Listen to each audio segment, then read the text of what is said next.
So we put together this company, and this was the first scanner that we developed, and had the usual host of technical problems, but basically within about a year's worth of engineering, had a prototype that we thought was good enough to test. And so I called up the FDA. Is anybody here from the FDA?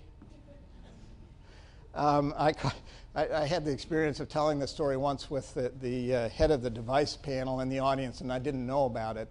But here's my riff on the FDA.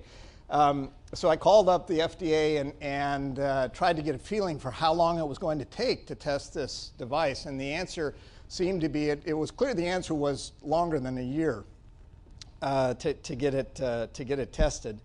And so I thought about that for a while. That didn't seem very good.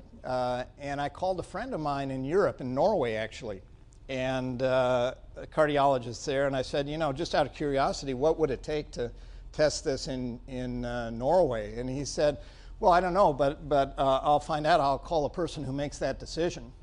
So at that time, anyway, there was a person in the Norwegian government who made the decision. And my friend called me back the next day and said, it's okay.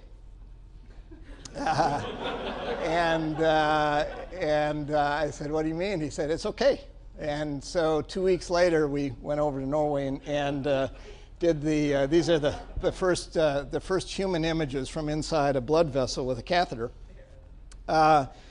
This was incredibly fun for me. I was riding high, and I brought these images back and showed them to Dr. Simpson, Dr. Fogarty, and their comment was, well, that looks a little bit like a hurricane off the coast of Miami to us. But